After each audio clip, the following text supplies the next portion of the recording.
Welcome to the Collab Podcast. My name is Michelle. And my name is Devin. On this podcast, we explore concepts of self-mastery and community collaboration through in-depth panel discussions and intimate interviews with dance's most prominent figures.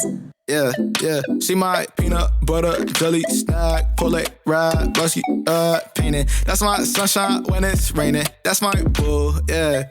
When I'm all alone, she pulled through. Hi, welcome to the Collab Podcast. My name is Dylan. I'm here with Devin and Michelle, and we have a very special guest today. Our guest today is one that we've known our whole lives and who motivates us to do our best every day. To outsiders, she's petite, shy, and she never ages. But to us, she's a source of inspiration, love, and care. Her sometimes strict yet honest methods, coupled with her endless energy and unconditional love for us, makes us feel very privileged to call her our mother. Arlene Banares, formerly Bautista, was born and raised in the Philippines and came to the United States as a little girl with a hope to live the American dream. In high school, she met her life partner and our dad, Larry. At the very young age of 22, Arlene had her first and, of course, favorite daughter, me, Michelle. 10 years later, she gave birth to Devin, also known as the golden child because she gets whatever she wants. And 2 years after Devin was born, the Christmas season brought us Jordan, who still gets babied, even though he's a grown-ass man. And at the age of 40, Arlene gave birth to Dylan, who we like to call the best surprise. Arlene has watched every single one of our journeys through dance, helping us shop for costumes and applying stage-worthy makeup, showing up to every show and performance she could, shouting at the top of her lungs when one of us took the stage, and pushing us to be better dancers and people. When we opened our studio back in 2011, I have tissue. She was one of the first to put her cleaning gloves on and help us scrub every nook and cranny of the space.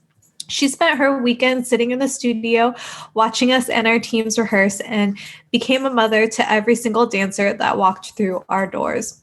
Arlene, our mother, is the epitome of love and support, and we are very blessed to have her here today with us. Please welcome our mama, Arlene, to the show today. Welcome, Mama.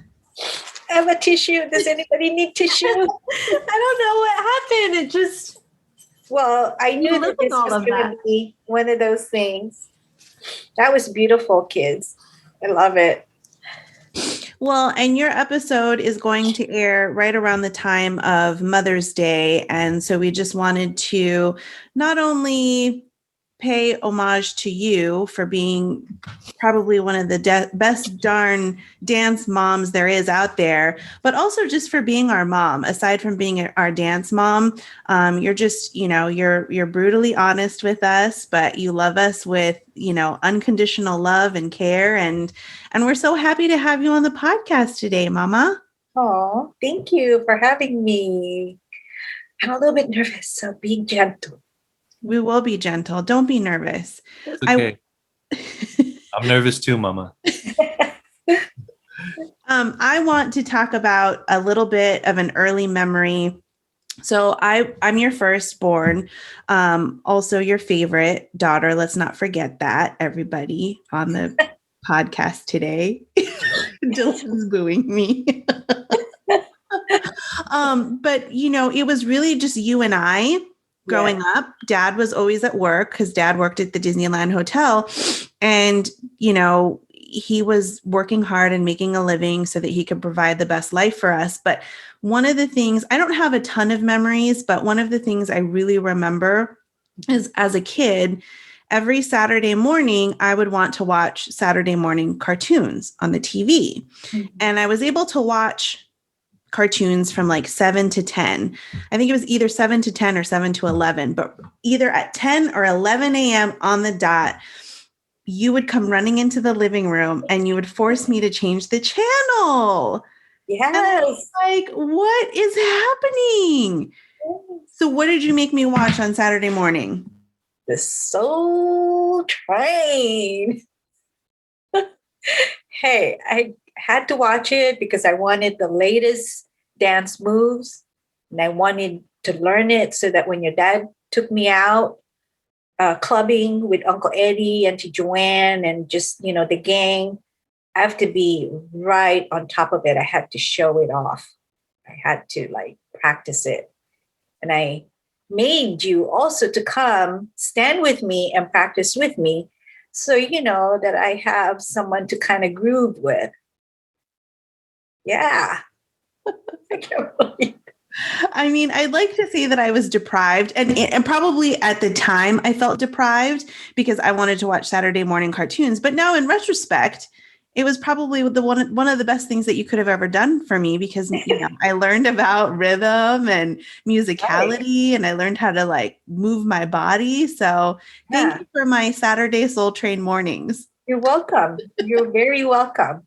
And look where all the kids got you to. You've got the dance move, and you know when you hear that beat, you got to move that body to the beat. So I know you got it from me, and your dad has it too. I have to teach him too with the new moves. Yeah, we'll have a separate episode for Dad because Dad has a dance background. But that was one of the things, again, in the moment I was really irritated about because I just wanted to watch my cartoons. And I remember like you legit kind of like got sassy with me, Mama. Yeah. You'd be like, get up and dance. And then I would sit down. You'd be like, come on. Yeah. And then when it was commercial, you would let me sit down. But the minute the show started back up, you were like, get up, come on, let's go, let's move. Yes. How about when they did what do you call that? When they did when they go each the train or the line? I don't know. Yeah, I forgot what they called it. Each of them goes into the line, which we do when back then when we would have like a party, we have the group, do like the line dance. Each of the couple or person would just go through the line and do their actual moves. And, I made you try to do that with me. Okay, now you go. Then it's my turn. You got to cheer us on, Mom. Yeah. What was your go-to dance move while watching Soul Train? Oh, I like the hip. When you got to do your hip, you just kind of like, when you do the hula or the Tahitian move where you just kind of move your hips, that's my kind of move. You just thrust those hips. Thrust. Okay. That's where I got it from. Okay. You just kind of like, hey. Oh.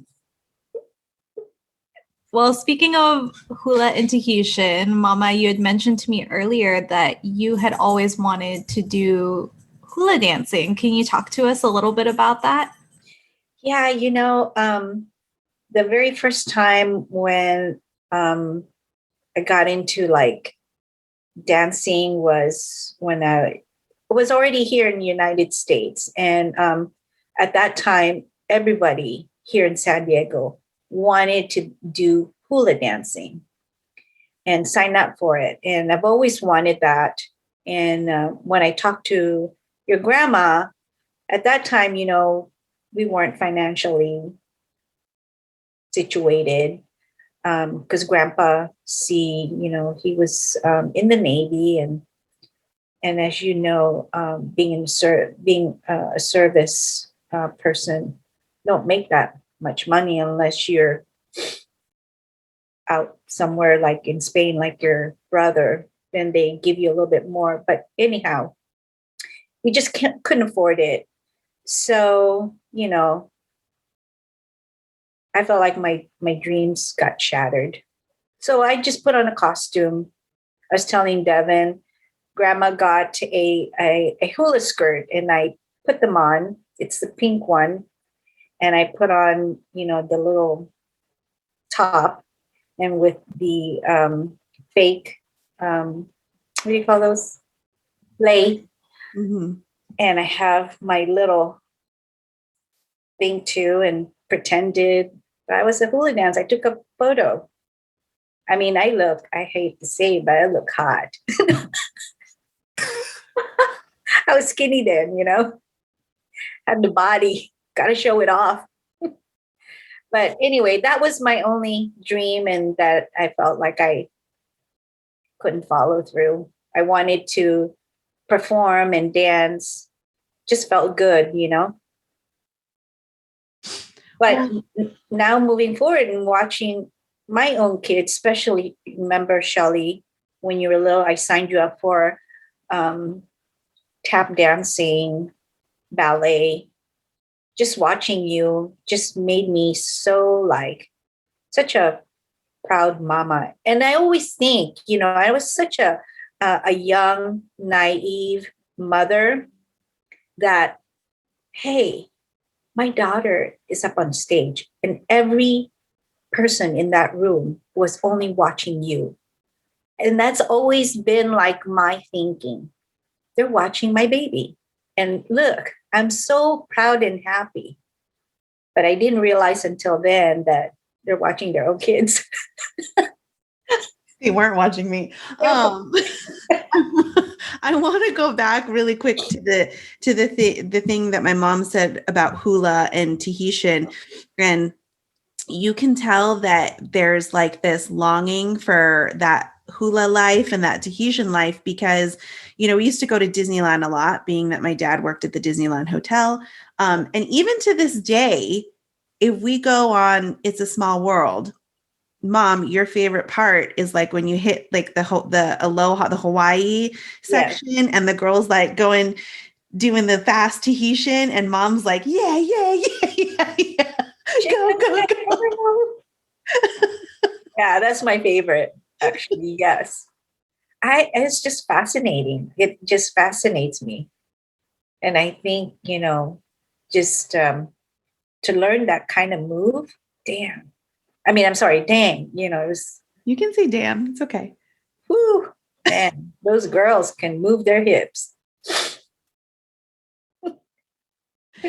I want to hear a little bit about Dylan and Devin's memories. But before I do that, Dylan and Devin, I know that maybe we've touched on this before, but you may not know that in elementary school, I choreographed my own routine for a talent show multiple times. Oh my God, yes. And Mom was the strictest critiquer of all time. She would make me run it in the living room. She'd make me run my piece over and over in the living room. And then she would get mad when she didn't feel like I was putting in my full effort. She's like, you don't want this. You don't want to perform at the talent show. And she'd get really mad at me.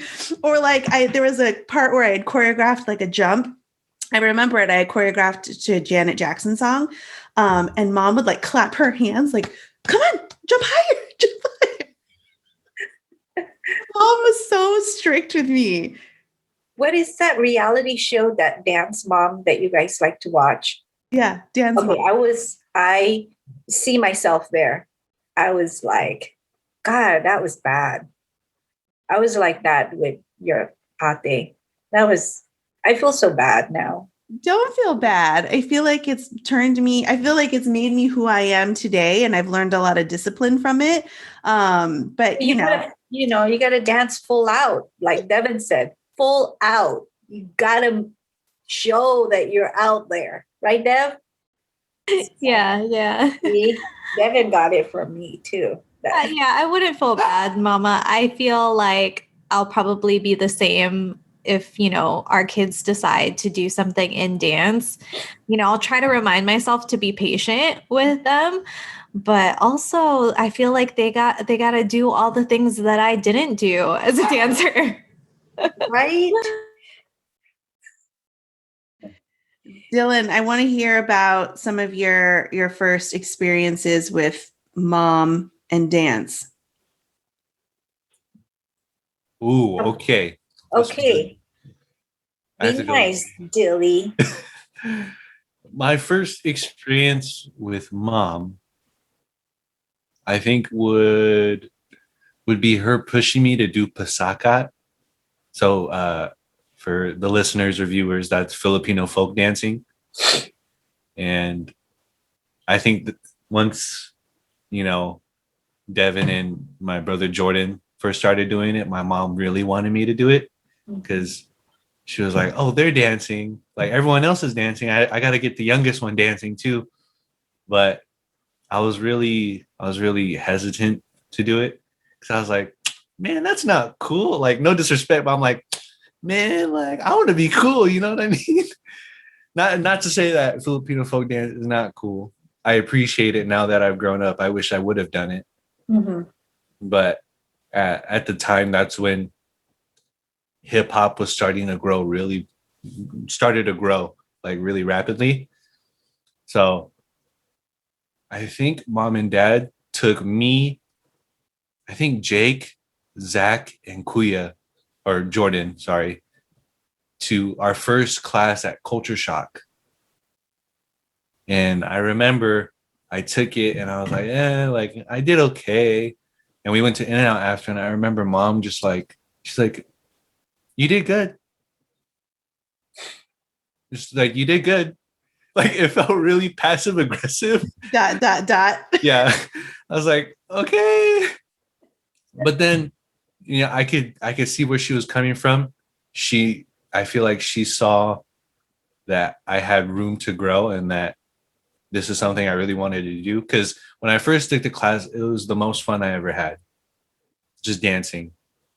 So I think mom could see that. And she wanted to, you know, help me grow and help me grow my love for dance. So she wanted me to improve more. So I think that's why she was kind of like, yeah, you did all right, but you could do better. That's right. Got it, dude. You got it. God, that message must have been very strong for me to say that. It's so true, though. It is true, Mom, because for all of us, you know, I feel like for a lot of other dancers, they don't have the support from their parents. So I think having you and dad always be supportive of our dance goals and our dance dreams, it just helped fuel the fire even more for us to get better, to take on new opportunities, you know, start the studio and then start the podcast after that. Yeah. So it's all thanks to you guys for making all this happen. Oh, well, you know, watching each and every one of you get up there, dance, perform, teach, whatever you did or done, it's hard to describe the feeling that your dad and I feel. We feel so proud. We feel like, gosh, you know, these kids have so much energy and what is the word I'm looking for? Like,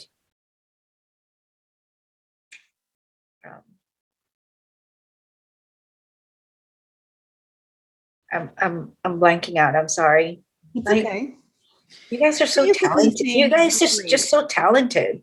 Yeah. And I see the you know, I see that there's so much creativity that's going in your brain that you want to kind of like share it with the rest of the kids and learn from each and every one of them. It's just a very proud feeling that we get. We just get so happy. At least for me, I'm happy, always happy to watch you guys dance and perform.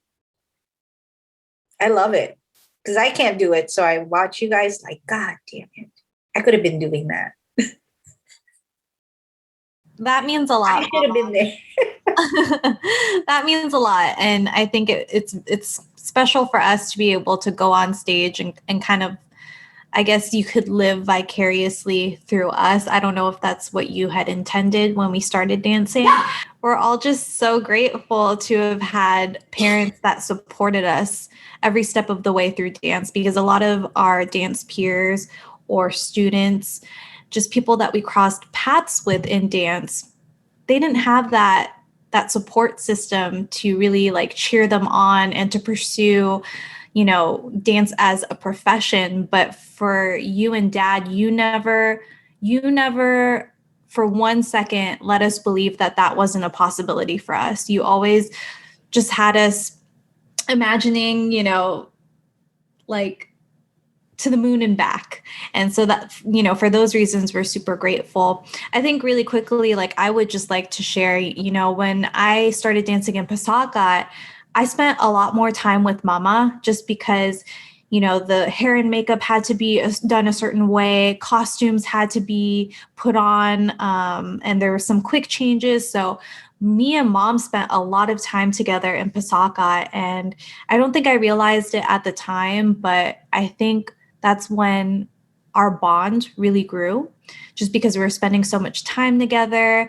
Mom's pulling and brushing my hair back into a tight bun, and like I just, seeing stars because the hairstyle is done so tightly, and because every strand had to be perfect and smooth out, nothing kinking out like that. Yeah. And you were so patient. You're so patient with my hair and makeup. And, I don't know that it was ever really quite the same experience that Ata had when, you're coaching her during Soul Train. But, you would give me some feedback on some of the dances that I was performing, especially when there were high stakes, when I got selected to do solos in Pasagat, you were constantly advocating for me and also just wanting me to do the best that I could. So I think a lot of my growth from dance really started with you and you believing in me. Oh, thanks. Oh my gosh, kids. I got my tissue. Everyone's trying to get your vote for favorite. Huh? Everyone's trying to get your vote for favorite. Oh dear. Obviously, me. Obviously not. Jordan, you're out of the running. Sorry. I want to say, Ate Michelle, sorry, I gotta stop saying Ate. Michelle. That's okay, because you're being respectful. Okay, Ate Michelle. Earlier, she kind of touched on it, saying that Mom is she's the number one critic. And I want to attribute our growth to that too, because, after competition days, it's the weekend, we all hang out. It's a Sunday, we all hang out, and we all watch the videos from the competition day. We watch all the teams, and, we're all just trying to enjoy ourselves.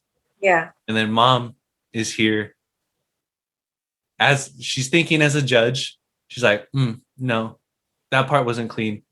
And then she points out like some random person in the back right corner messing up. She's like, they messed up.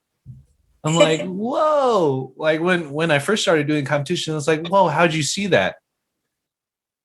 And, as I started to grow up in dance, I wanted to see things how Mom saw in videos. And Mom has the most specific, critical eye I've ever seen. And, just you giving us the most honest notes to help us grow was, sometimes it was kind of harsh, but it really was the best. It was the best path for us to grow. Oh, thanks, Dill. Yeah. I didn't realize I was doing that. I was just, watching. But I didn't realize I was doing the actual critique. You're a dance mom. It's in your blood. Well, and along with being the number one critic in our family, you were also the number one fan in our family. Like, we said in the intro, like you were at every show, you and dad, if Devin or Jordan had a show in Sacramento or San Francisco, or we had a competition up north, it was like, okay, let's rent 3 vans. Let's take all of the teams. Let's drive everyone up there. I mean, you guys really were the parents of the studio. Which brings me to, opening the studio. We talk a lot about how it kind of came to be for us. But one of the really great things about it is that even though we like wanted to do it and we did it, if it wasn't for you and dad, I don't think that we would have been able to actually like have such great memories at the studio. It wouldn't have been made a special space if you and dad weren't there. Dad painted the walls of our first studio. He painted a mural in our first studio. You were cleaning. You and grandma, you had your cleaning gloves on every weekend. You were on your hands and knees cleaning the bathrooms for us. Grandma had the mop in the front. And so, if it wasn't for our family being there to help us, I don't think that the studio would have been as much of a success to really help us maintain it, because we were focused on the dance and the creative part. But it was really you guys that were helping us actually focus on, the functionality of the studio. So, I mean, I've never asked you, Mama, but like, what was it like to kind of like waste your weekends away at the studio hanging out with us? I actually, your grandma and I and dad were always looking forward to like, okay, we're going to go to the studio, right? Because just being there doing, just to help out, it was just so exciting for us. It was something for us to look forward to. It's like we wanted to be there. And then to watch you and all the other kids just, do the new moves and practice. And it was just like, I loved it. I loved every moment, every second of it. I would not change it. And you know how I like during the work days, I just kind of like had to be home. You kids know. But somehow it's like, okay, it's okay. I'll stay like till 5 or 6, 6 o'clock. Oh my God, that's already late. But, it didn't bother me. I didn't mind because I wanted, if I could be there to every day till closing, I would. Well, remember how Thursday, I can stay late because the next day I don't have to work. What do you want me to do? I'll stay. Watch these kids. I love it. Your grandma and I love it. Even though we just sit there, it's just like, to watch the kids learn and just be happy. It's a fun place for me, grandma and dad. If your dad could be there every day, he would. He also, like after work, he tries to leave early. Your dad works late, but if he can get off early, he goes straight to the studio and, he'll say, okay, what are the kids doing? What have they done? Who's teaching? It was just like we had something in common to talk to, because you just like, okay, hi, bye, whatever. And that was like, we talk about the kids, what are they practicing on? And it's like getting ready for the competition. And this is the song that they're working on and the moves. And it's like, okay, we have a conversation going. I loved it. Grandma and I and dad love it. Even your grandma, so.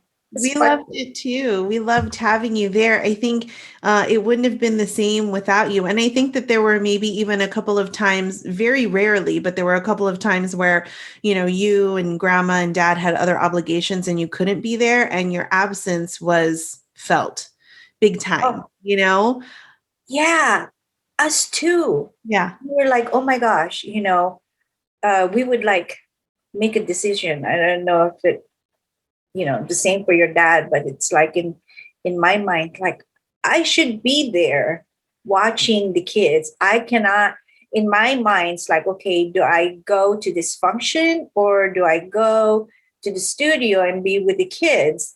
But, I had to be with your dad to support him or wherever we needed to go.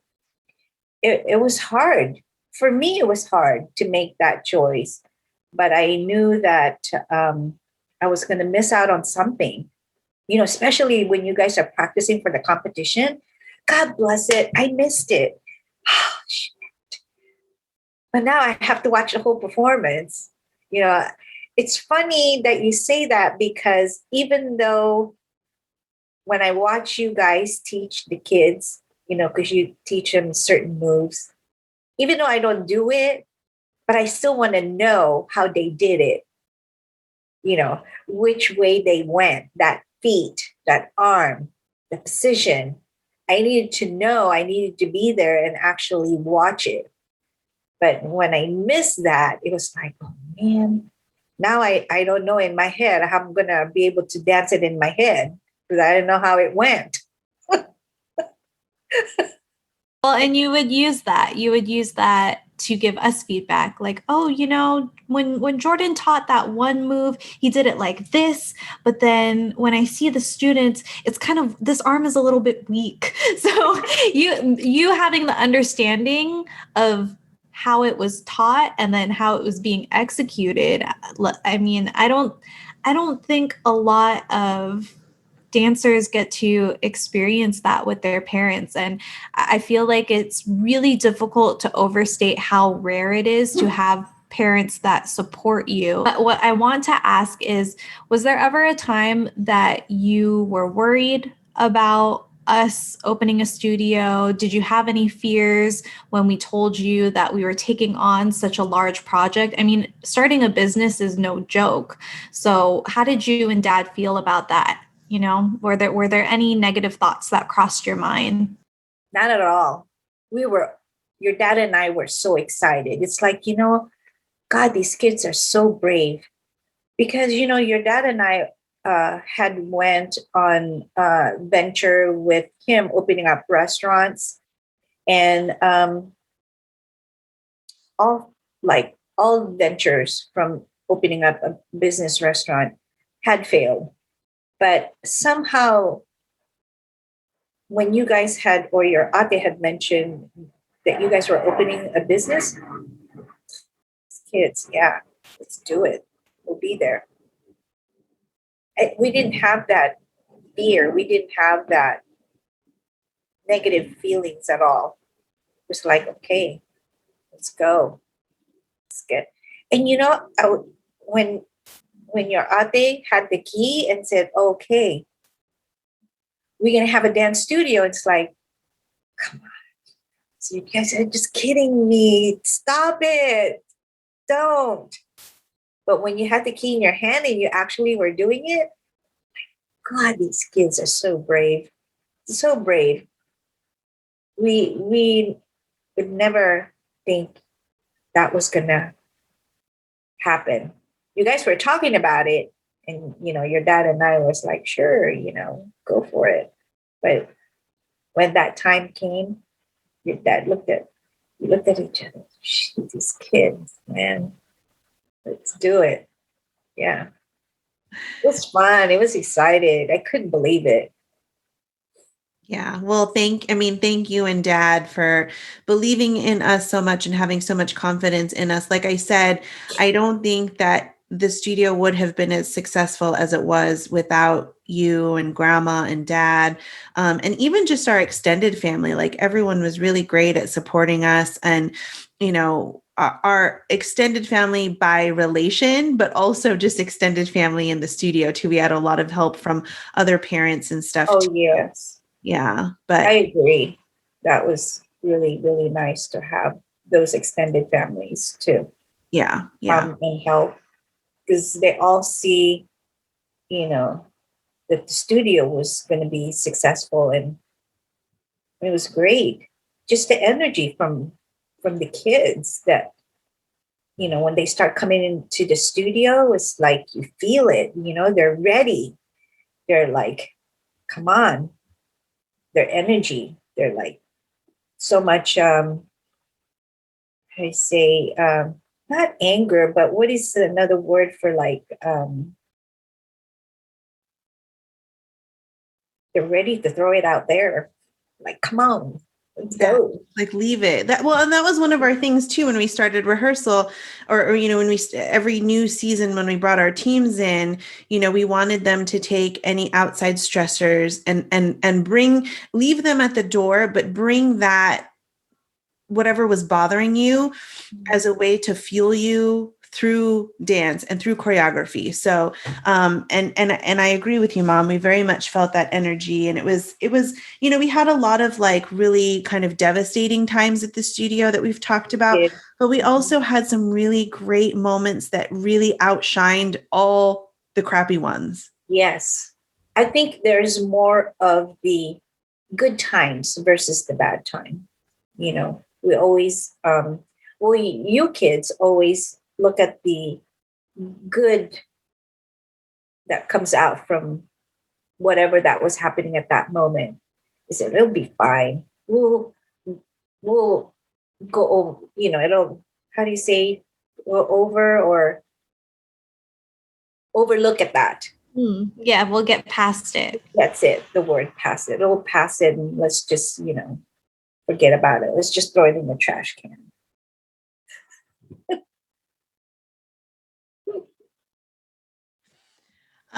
Well, I mean, we've done a lot of gushing about you, but the bottom line is that yeah, stop it, kids. Stop gushing about. But you know, we're so grateful, and you know, we're a very close-knit family. That's one of the things that, you know, Devin and Dylan and Jordan and I take a lot of pride in, is that you and Dad taught us that above anything else, family is first.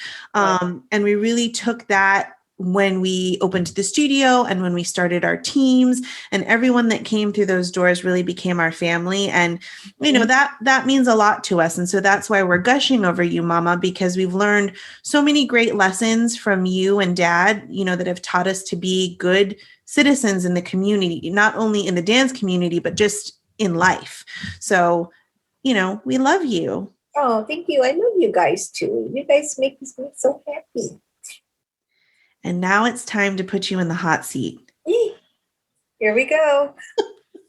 Dylan, do you have the rapid fire ready? I have the rapido ready.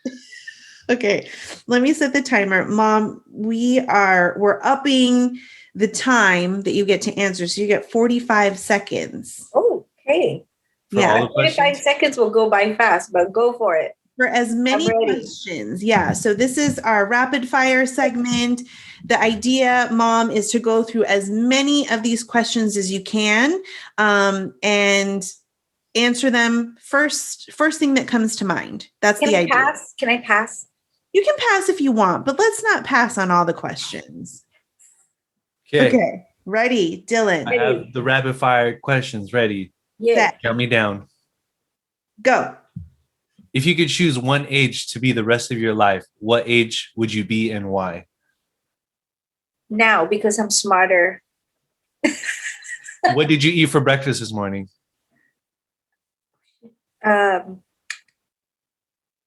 Toast, egg, and bacon. If you had 4 extra hours in a day, what would you do with them? Oh, spend time with you kids and the family. If you could travel anywhere in the world right now, where would you go? Philippines. Would you rather live in the ocean or on the moon? Ocean. Favorite movie of all time? I have so much favorites. So many. Pass? Favorite child of all time? You can't pass this one. Favorite child? Yeah. You mean like my childhood? No, favorite child. Who's your favorite child? Your child. No passing. All of you. Time. Technically, we went a little bit longer, but I wanted to. Okay, so what was the other question that I passed? Your favorite movie? Gosh, I don't know. I want to say the Marvel. Marvel? Yeah. Mom, Which movie? Marvel series, the Marvel series. Marvel. You know, my Filipino accent is the marble. The marble. How you pronounce it again? Marvel. Marvel. Yeah. Marvel. Yeah. If you're Filipino, it's Marvel. Marvel. It's Marvel. Marvel. Marvel. That was a tough one. Dylan, what were some of the other questions on the rapid fire that you might want to ask Mom? Pick a couple. Let's see. I want to add my own question if that's okay, but I'll save that for last. What is your favorite food, Mama? Pancit. Oh, good choice. Good choice. What's your favorite color? Black. Okay. What's your dream job? Stay home mom. Okay. My last question is, who's your favorite child? All of you. No, I'm kidding. My for real question is, I wanted to ask this earlier in the episode, but what was your favorite set that we did at the studio? That's a good question, Dill. At the studio? Yes, it could be raw, ripe, roots. Just what was your favorite set? What is the one that with the rain? Walking in something rain. What's that? Dancing in the Dancing in the rain. rain. Yeah. Dancing in the rain. That's my favorite. My favorite. I wasn't in And that one. also for the I wasn't in that one. I'm just kidding. I'm kidding, Mom. oh, but you know the second favorite that I truly love would be what it's the ripe. No, not the ripe, the roots. The young ones. Yeah, roots. It's the one with the they were in their is it violin music? Oh, that's raw. The orchestra. I was in that one. That was Just raw. kidding. That was raw. That was our junior team. And Raw. that Devin was the artistic director, and then Dylan and Kiara, Devin and Jordan, you guys were co-artistic directors. And then Dylan and Kiara were the team captains. Is that right? Yeah. That's one of my favorites too, Mama, the orchestra set. Yeah. I think they did good. Now, as for the boys, man, those boys, when they did Bruno Mars, shit. I mean, shoot. That was good. The only thing about these boys, you guys thought you were hot, but yeah, I mean, because you guys were my boys, you guys were good. I have to say. That was really a good one. I still have it on my phone. I watch it once in a while because they were good. I wish I had the other ones too. Then I can watch it during my lunch hour, you know. Mom's trying to learn that choreography during her lunch break. Yeah. Especially when I'm listening to Bruno Mars. Yeah. You know, there's a certain song that you guys have performed. Be honest with you, kids. I could see the choreo in my head, and I feel that I can go and do it, but I can't. I tried, you know, like in the bathroom. It's like, okay, let me try to do this, but it doesn't look right. What's going on? This is not what it looks like in my head. I know what you mean, Mama. I used to do that when I would watch Dylan and Jordan dance, especially when they were prepping for showstoppers, because I wasn't required to learn the choreography, but they would run it so much because they were practicing that you would visually try to like pick up, and then you would hear the musicality when you were listening to the song, and so then you try to do it, but it didn't look anything like what Jordan and Dylan did. It's like, oh, never mind. It's ruining my thoughts. Like, oh my God, stop it. It's all. Mama, Ate said this earlier that you and Dad were both sort of parents of the studio. I think a lot of the dancers that came through those doors looked to you and Dad for parental support too. They really felt like there was just a connection with you.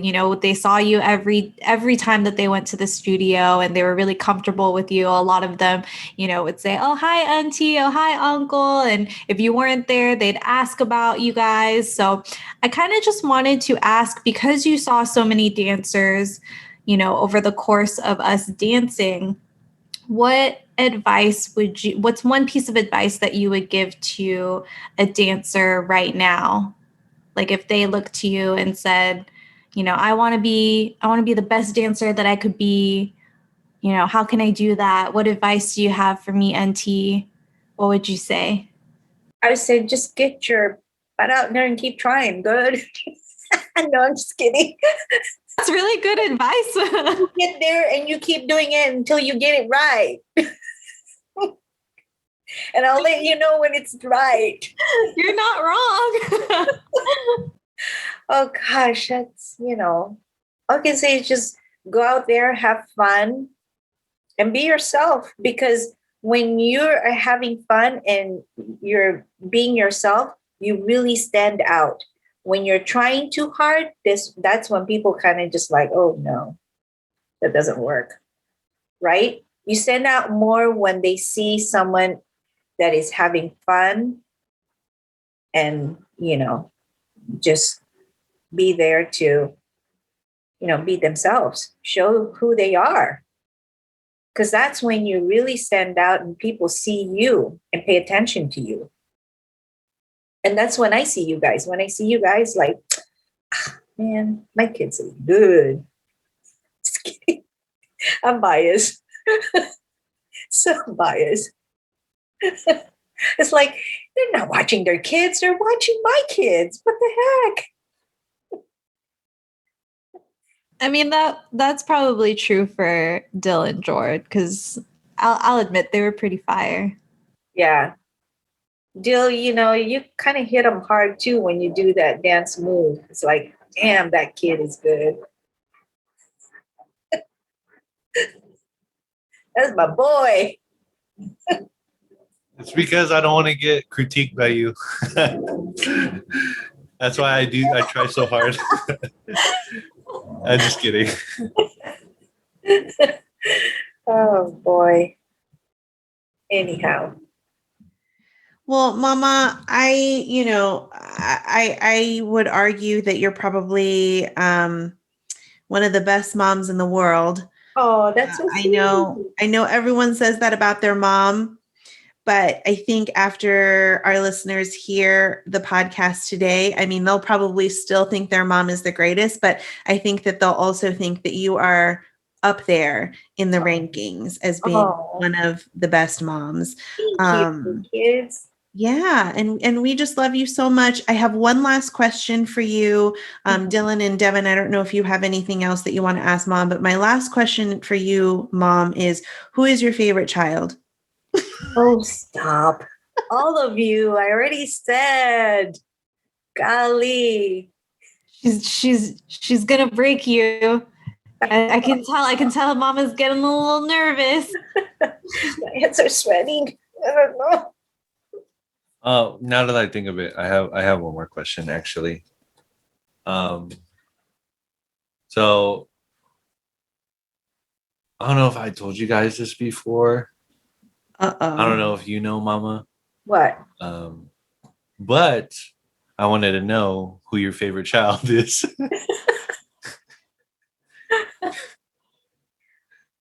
Each and every one of you are my favorite because you all have a different personality, different moods, and you all are beautiful in your own ways. And that's what makes me feel that I know you all are my favorite. Thanks, Mama. Love you. Yeah, Love you, Mama. I love you kids so much. I love you too. And I miss those kids too that, were going into the studio. I miss them. seeing them and watch them grow. That especially Kiara, when she was just a little girl who goes into the studio and watch you guys. Little Kiara. And now she's like a freaking young lady. Beautiful, so smart. Gosh. Yeah. Anyway, love you, Kiara, if you're listening. Oh, that's so sweet.